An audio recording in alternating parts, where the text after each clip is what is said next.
प्यारे तलबा व तालिबात अस्सलाम वालेकुम। उम्मीद है आप सब खैरियत से होंगे। आज हम हमारी 10वीं जमात का नया सबक शुरू करने जा रहे हैं। सबक नंबर 3, धाते और अधाते।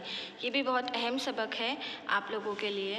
इम्तिहान में इसमें से भी काफ़ी कुछ 5 मार्क्स उम्मीद करती हूँ कि आप इसको ध्यान में रखेंगे।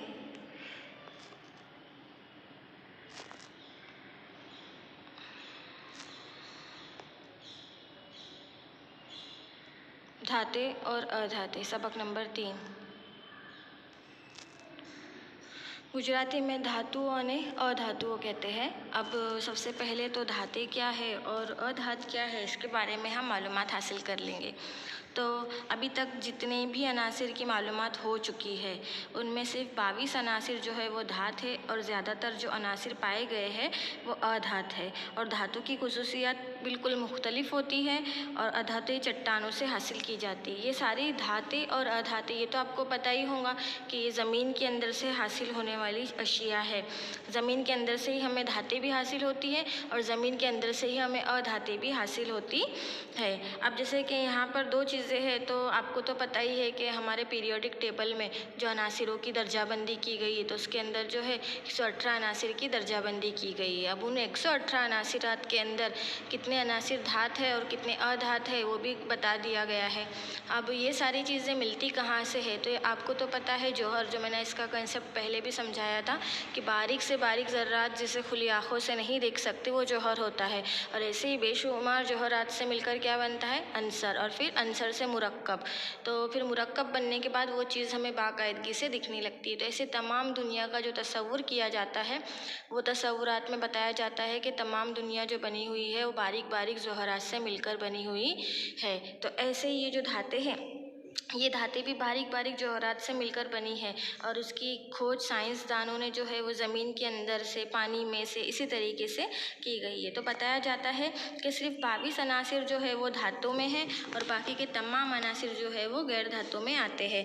धातों और अधातों की खुसूसियत बिल्कुल मुख्तलिफ होती है, दोनों एक दूसरे से बिल्कुल जुदा होते हैं। धातें जो है वो हमें गहरी खुदाई के बाद चट्टानों से हासिल की जाती है। यानी जब ज़मीन को खोदा जाता है तो खोदने के बाद उसमें से बेशुमार धातें हासिल होती है, जैसे कि एल्यूमिनियम है, तांबा है, और ऐसी बेशुमार धातें जो है वो चट्टानों में से हासिल की जाती है। और ज़्यादातर धातें जो होती है वो चट्टानों में मुरक्कबात की शक्ल में पाई जाती है। ऐसा नहीं कि अगर हमने बहुत चट्टानों को खोद लिया, कर लिया, तो उसमें से हमें बिल्कुल धातें ही मिल जाएंगी, नहीं। वो एक मिट्टी यानी एक पत्थर होता है ना, पत्थर की शक्ल की होती है, यानी वो मुरक्कबात की शक्ल की होती है। उनकी कोई पुख्ता शक्ल नहीं होती, वो मादनियात रहती, यानी मिनरल्स रहते। फिर उसको ऐसे मादनियात जिनमें धातों की मिकदार बहुत ज़्यादा पाई जाती है, वो मादनियात को कच धात कहते हैं। क्या कहते हैं? कच धात। तो उन्हीं कच धातों से फिर हमें धातें हासिल होती हैं। अब वो धातें कैसे हासिल की जाती है, उनको अलग अलग तरीक़ों से अलग किया जाता है।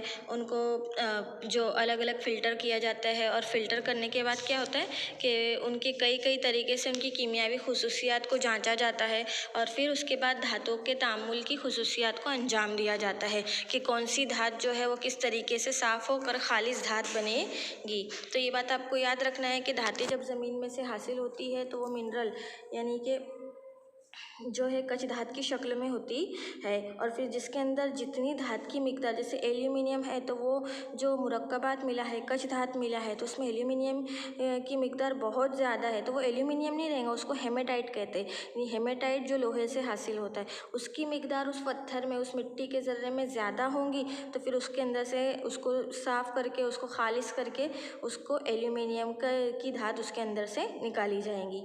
तो ऐसी बेशुमार मादनियात जो हमें चट्टानें खोदने पर मिलती है तो कच धात की शक्ल में मिलती है।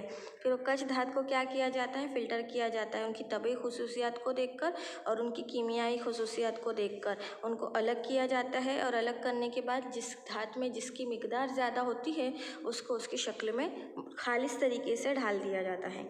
आपको याद रखना है ये सारी बातें हैं कि ज़मीन में से निकलने वाली धातें जो होती है वो जो ज़मीन में से निकलती है तो वो कच धात की शक्ल में मिलती है और मिनरल यानी मादनियात की शक्ल में होती है, उसे मादनियात कहते हैं। अब समंदर, पानी में धातें मौजूद होती हैं, जैसे नमक। ये तो सबको ही पता है कि समंदर का पानी खारा होता है।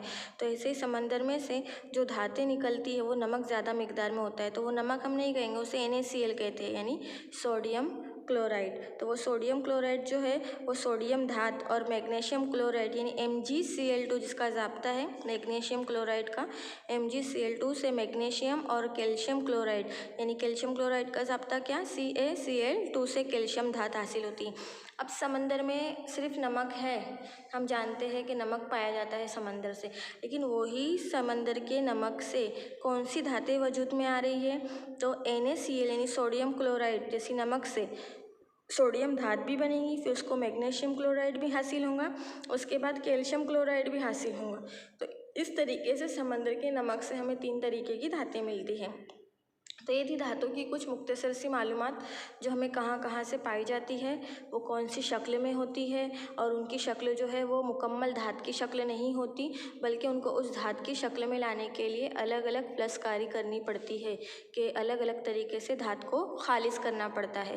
धात तो पहले जब हमें ज़मीन से मिलती है तो वो कच धात ही होती है, लेकिन जब उसे अलग अलग तरीक़ों से अलग किया जाता है तो फिर वो है खालिज हो जाती है। और उनके तरीके भी हम आगे देखेंगे कि किस किस तरीके से धातु को अलग किया जाता है, उनकी तबई खुसूसियात को देखकर उनको अलग किया जाता है। जैसे कि कोई धातें जो होती है वो चाकू से काटी जा सकती है, तो कोई धातें ऐसी रहती है जो बर्क की अच्छी मौसल यानी बर्क गुजारने पर आसानी से करंट उनमें जाता है, तो बर्क की अच्छी मौसल होती है तो उनको बर्की तरीके से अलग किया जाता है।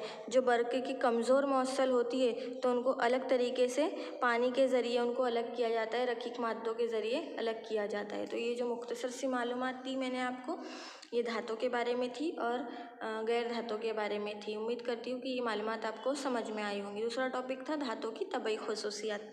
अब धातों की तबई खुसूसियात क्या होता है, जो कुदरती तौर पर उनमें पाई जाती है। अब कुदरती तौर में जैसे हर इंसान की कुछ ना कुछ खुसूसियात होती है ना, तो इसी तरीके से ये बेजान चीज़ जैसे कि धात और अधात है, तो उनमें भी कुदरती तौर पर कोई ना कोई चीज़ पाई जाती है, तो उनको उनकी खुसूसियात के एतबार से अलग करना।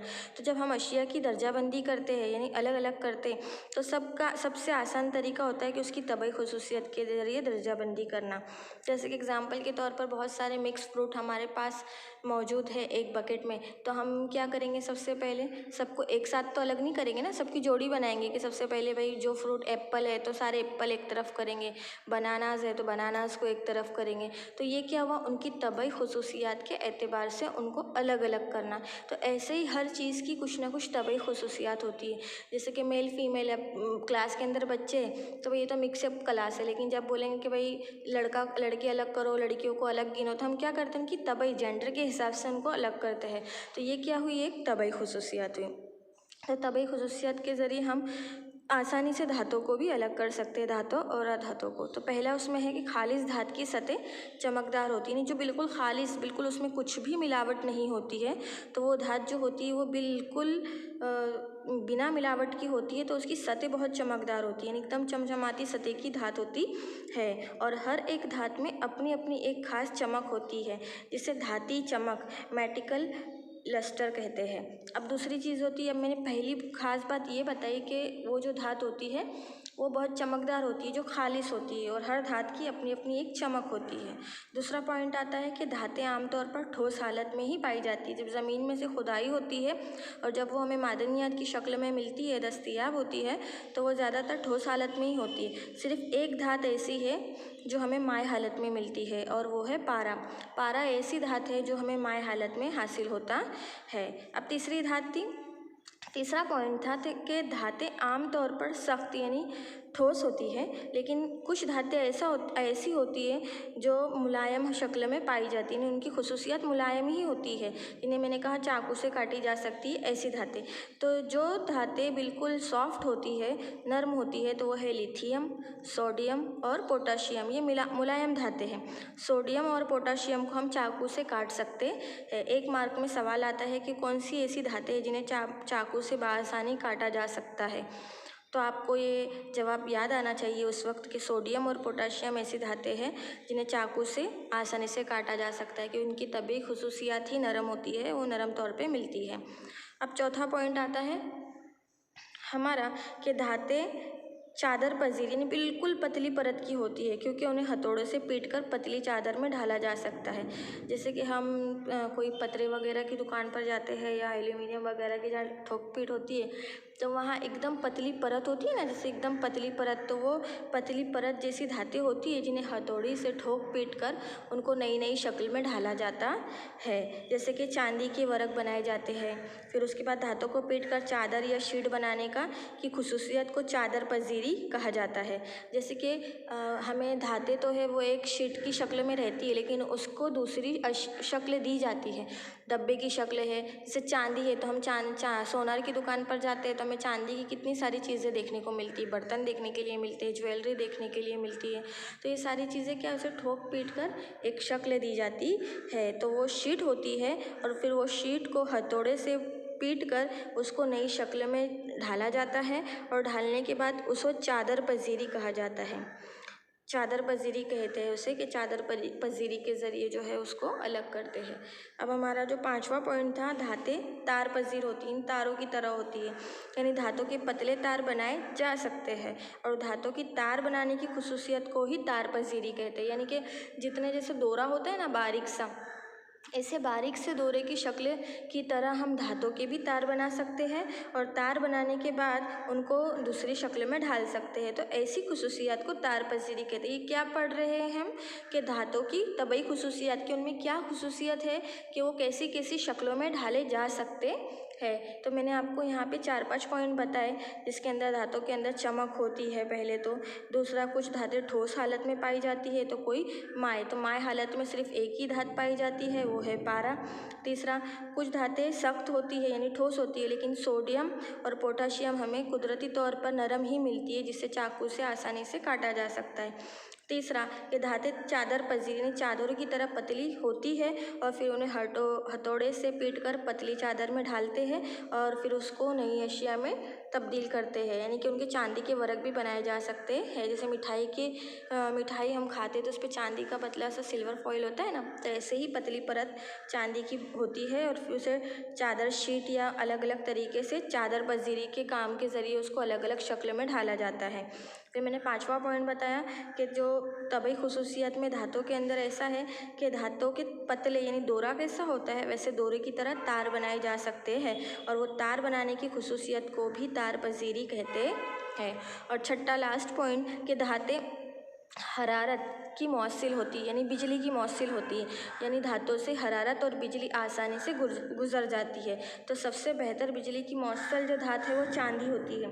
और उसके बाद तांबा, यानी तांबा और चांदी ये ऐसी धातें हैं जिसके अंदर से बर्क आसानी से गुजरता है, तो ये बर्क की अच्छी मौसिल है। तो इनको दूसरे तरीके से भी फिर उनकी बर्क पाशीदगी की जा सकती है। बर्क पाशीदगी का मतलब कि उनके अंदर कुछ मिलावट हो, जैसे ज़मीन में से जो धातें मिल रही हो मिनरल की शक्ल में दस्तयाब हो रही है, तो मिनरल की शक्ल में दस्तयाब होने वाली धातें उनको बर्क मौसल के तरीके से अलग करके उनको खालिज बनाया जा सकता है। तो इसी तरीके से चांदी और तांबा बर्क के अच्छे मौसल है। बिजली का कमज़ोर मौसल, अब बिजली सबसे कम बिजली किस में से गुजरती है, जो कब सबसे कम मौसिल है, तो वो लीड और पारा, इसके अंदर से बिजली जो है वो बिल्कुल ना के बराबर गुजरती है। और हरारत की मौसिल भी नहीं होती, क्योंकि इनमें इलेक्ट्रॉन आज़ाद नहीं होते। और 7वां, धातों की कसफ़त ज़्यादा होती है, यानी धातें वज़न में भारी होती है। अगर आपको 3 मार्क में सवाल आता है कि धातों की तबई खुसूसियात लिखो, गुजराती में इसका सवाल ऐसा बनेगा, धातुओना भौतिक गुणधर्मों जणाओ, तो इसके अंदर आपको ये 6 खुसूसियत जो मैंने बताई उसमें से 3-4 भी लिख देंगे, तो इंशाल्लाह आपको पूरे मार्क्स हासिल होंगे।